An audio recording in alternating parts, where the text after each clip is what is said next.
नमस्कार दोस्तों, भाई दूज की आप सबको बहुत बहुत बधाई हो। भाई दूज का त्योहार भाई बहन के प्रेम का प्रतीक है। इस दिन भाई अपनी बहनों के घर जाकर उनसे तिलक करवाते हैं और बहन अपने भाई का अच्छे से स्वागत और सत्कार करती हैं। वह उनके तिलक करके भाई की लंबी आयु की कामना करती हैं। इस दिन विशेष तौर पर त्योहार पर भाई बहनों के लिए बहुत खास होता है, जो एक दूसरे से बहुत दूर रहते हैं, क्योंकि इस दिन भाई का बहन के घर जाने का विधान है। इस पर्व के कारण दूर रहने वाली बहन भी अपने भाई से मिल पा नहीं पाती है। भाई दूज को यम द्वितीया भी कहा जाता है, क्योंकि धार्मिक मान्यताओं के अनुसार यमदेव ने अपनी बहन यमुना के सत्कार से प्रसन्न होकर वरदान दिया था कि जो भाई इस दिन अपनी बहन के घर जाएगा उसे अकाल मृत्यु का भय नहीं रहेगा। इसी के साथ भाई दूज पर चित्रगुप्त जी के पूजन का भी विधान है। लेकिन क्या आप जानते हैं कि भाई दूज पर चित्रगुप्त जी का पूजन क्यों किया जाता है? तो चलिए आज हम यही जानते हैं। पौराणिक कथाओं में माना गया है कि चित्रगुप्त जी का जन्म ब्रह्मा जी के चित्त से हुआ है। ये देवताओं के लेखपाल हैं। इनका कार्य मनुष्य के अच्छे और बुरे कर्मों के हिसाब किताब को लेखा जोखा रखना है। मनुष्य को उनके कर्मों के अनुसार ही फल की प्राप्ति होती है। वह उनके जीवन और मृत्यु की अवधि का लेखा जोखा भी कर्मों के अनुसार ही लिखा जाता है। भाई दूज पर यम ने अपनी बहन को वरदान दिया था कि जो भाई इस दिन अपनी बहन के यहाँ पधारेगा उसे अकाल मृत्यु का भय नहीं रहेगा। इसलिए इस त्योहार को यम द्वितीया भी कहा जाता है। और चित्रगुप्त जी मुख्य रूप से यमदेव के सहायक हैं। यही कारण है कि भाई दूज या यम द्वितीया के दिन चित्रगुप्त जी का पूजन करना बहुत ही शुभ होता है और यह अकाल मृत्यु के भय से भी बचाता है। एक समय की बात है, एक गांव में एक बूढ़ी माँ रहती थी। उनके एक ही बेटा और एक ही बेटी थी। बेटी की शादी हो चुकी थी। एक दिन उनका बेटा अपनी माँ से बोलता है कि माँ, आज भाई दूज है और मुझे अपनी बहन के घर जाने का मन कर रहा है। माँ बोलती है कि बेटा, तेरी बहन तो बहुत ही दूर है। वह हमेशा जो है तुमसे झगड़ा भी करती रहती थी और तुम दोनों हमेशा झगड़ा करते थे। तुम दोनों की कभी पड़ती नहीं थी, फिर भी तू वहाँ क्यों जाना चाहता है? लेकिन भाई के जिद करने पर माँ ने उसे जाने की अनुमति फिर दे दी। भाई अपनी बहन से मिलने के लिए घर से निकलता है। तभी उसे रास्ते में नदी मिलती है। नदी कहती है कि मैं तेरा काल हूँ और तुझे डुबा दूंगी। भाई कहता है कि मैं बहुत सालों बाद अपनी बहन से मिलने जा रहा हूँ। वहाँ से वापस लौटने के बाद तुम मुझे डुबा देना। फिर नदी मान जाती है और उसे जाने देती है। कुछ देर चलने के बाद उसे एक सांप मिलता है। सांप कहता है कि मैं तुझे डस लूंगा। फिर भाई कहता है कि पहले मुझे अपनी बहन से मिल आने दो, फिर उसके बाद जब मैं लौट कर आऊंगा तब तुम मुझे डस लेना। सांप भी उसकी बात को मान जाता है और उसे जाने देता है। फिर कुछ दूर चलने के बाद उसे जंगल में एक शेर मिलता है। वह कहता है कि मैं तुझे खा जाऊंगा। तब भाई कहता है कि उससे भी यही बात कहता है कि पहले मुझे अपनी बहन से मिलकर लौट आने दो, उसके बाद तुम अपनी भूख शांत कर लेना, मुझे खा लेना। शेर भी उसे जाने देता है। कुछ देर बाद भाई अपने बहन के घर पहुंच जाता है। वहां पहुंचने के बाद वह आवाज लगाता है कि देख बहन, तेरा भाई बहुत दूर से तिलक लगवाने आया है। उसी वक्त उसकी बहन सूत काट रही होती है और अचानक से वह सूत टूट जाता है। ऐसा माना जाता है कि सूत काटते समय उसके टूट जाने से बहन के इकलौते भाई से वह तब तक नहीं बात कर सकती जब तक सूत जुड़ नहीं जाता। भाई फिर से आवाज लगाता है। जब उसकी बहन का आवाज नहीं आता, यानी उसकी बहन आवाज लौटाकर कुछ नहीं बोलती, तब वह सोचता है कि मेरी बहन मुझसे बात नहीं करना चाहती। माँ सही कहती थी कि मुझे यहाँ नहीं आना चाहिए था। यह सोचकर वह वापस अपने घर की तरफ जाने लगता है। इतने में ही बहन का सूत फिर से जुड़ जाता है और वह तुरंत ही अपने भाई को आवाज लगाती है। उससे मिलने के बाद उससे बात न करने का कारण बताती है और उसे प्यार से अंदर बुलाती है, उसका स्वागत सत्कार करती है। फिर बहन तुरंत अपनी सहेली के घर जाती है और उससे पूछती है कि अगर कोई जान से भी प्यारा मेहमान घर आ जाता है तो क्या करना चाहिए। उसकी सहेली मजाक में कहती है कि तेल का चौका लगाना चाहिए और घी में चावल पकाना चाहिए। बहन इतनी भोली थी कि वह अपनी सहेली का मजाक समझ नहीं पाती और वैसा ही करती है, लेकिन न चौका सूखता है और न चावल पकता है। उसका भाई उससे कहता है कि मुझे बहुत भूख लगी है, मुझे खाना परोस दो। तब बहन बोलती है, भाई आज ना तो चौका सूख रहा है और ना ही चावल पक रहा है। फिर भाई पूछता है कि तूने चौका कैसे लगाया और कैसे चावल चढ़ाया।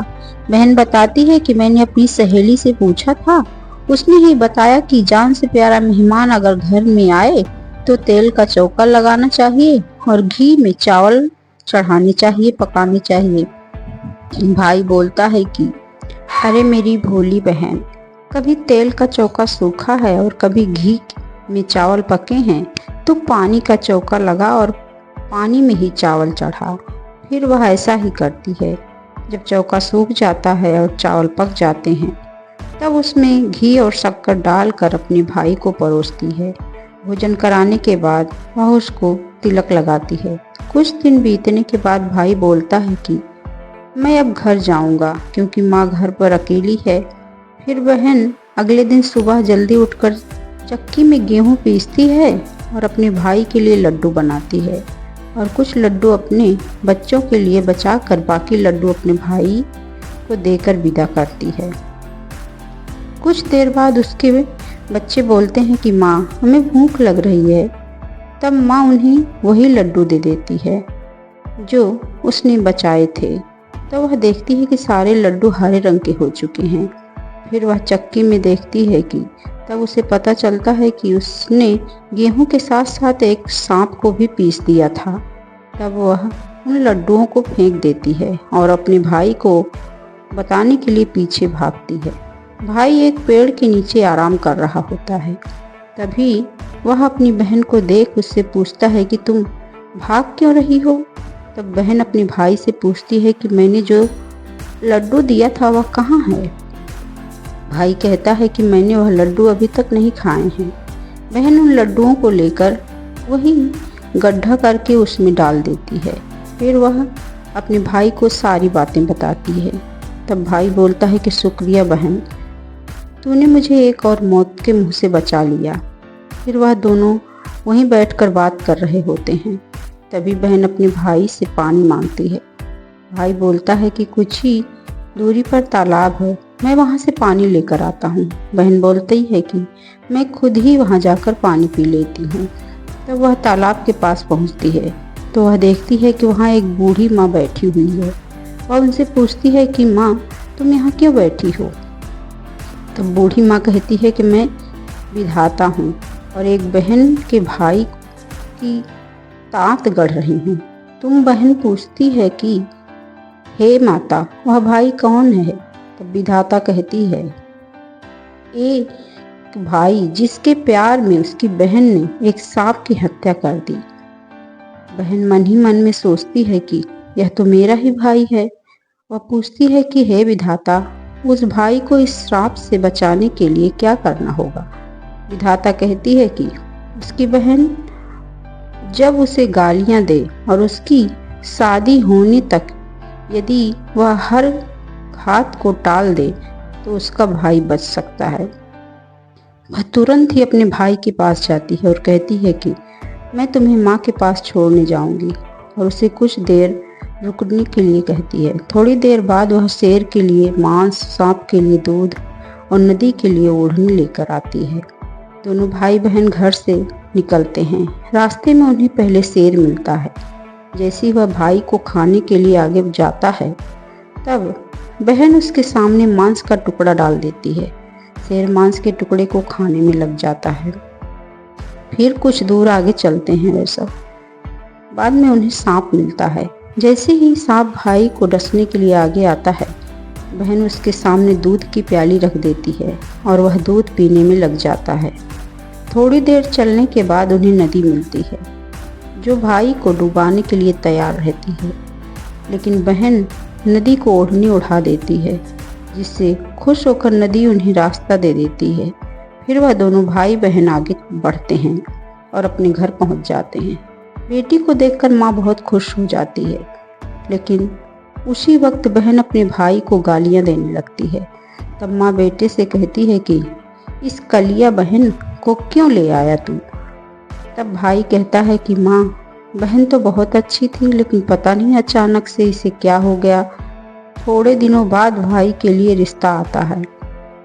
जब ससुराल वाले सगाई की मिठाई लाते हैं, तब बहन कहती है, इसकी मिठाई क्यों बांट रहे हो, पहले मेरी मिठाई बांटो।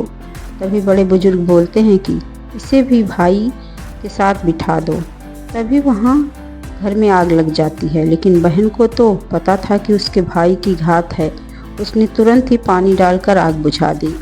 कुछ दिन बाद शादी के कार्यक्रम शुरू होते हैं, लेकिन बहन हर वक्त अपने भाई के साथ रहती है। जब भाई की निकासी हो रही थी, तब बहन कहती है कि इसकी निकासी क्या कर रहे हो, पहले मेरी निकासी करो और इसके पीछे के दरवाजे से ले जाओ इसे। बहन के ऐसा कहते ही आगे का दरवाज़ा टूटकर गिर जाता है। यह देखकर सब कहते हैं कि भले ही बहन कलिया हो, लेकिन भाई की जान बचा रही है। तब भाई फेरों में बैठता है। तब बहन फिर कहती है, इसकी जगह मैं फेरों में बैठूंगी। शादी होने के बाद जब दूल्हा दुल्हन की रात जगाती है, तब बहन कहती है कि सबसे पहले मेरी रात जगाओ। कई लोग बोलते हैं कि बीच में पर्दा लगाकर इसे भी साथ में सुला दो। रात में जब भैया भाभी सो जाते हैं, तभी वहाँ पर एक सांप आ जाता है, लेकिन बहन पहले से ही तैयार होती है। वह सांप को पकड़कर टोकरी में रखकर सो जाती है। आज वह कितने दिनों बाद निश्चिंत होकर सो रही होती है। सुबह होने के बाद माँ सोचती है कि बेटी के उठने से पहले ही मेहमानों को विदा कर देती हूँ, नहीं तो यह फिर से शोर मचाएगी। जब बेटी उठती है और देखती है कि घर में कोई नहीं है, तब अपनी माँ से पूछती है कि सब मेहमान कहाँ चले गए। माँ कहती है कि बेटी, मैंने सभी मेहमानों को विदा कर दिया है। फिर बेटी कहती है कि माँ, सभी मेहमानों को वापस बुलाओ, तभी मैं विदा होऊंगी, तभी मैं जाऊंगी। फिर उसके कहने के अनुसार माँ सभी मेहमानों को वापस बुला लेती है। तब वह माँ से कहती है कि माँ, मैंने आज के दिन के लिए ही पालने में पूत और चूल्हे पर दूध छोड़ा था और पागल हो गई थी। मेरे भाई पर 7 घाट थे और उन्हें टालने के लिए ही मैं यह सब कर रही थी। उसकी यह बात सुनकर माँ और भाई बहुत खुश हो जाते हैं। सबसे पहले माँ अपनी बेटी को विदा करती है और उसके बाद सभी मेहमानों को विदा करती है।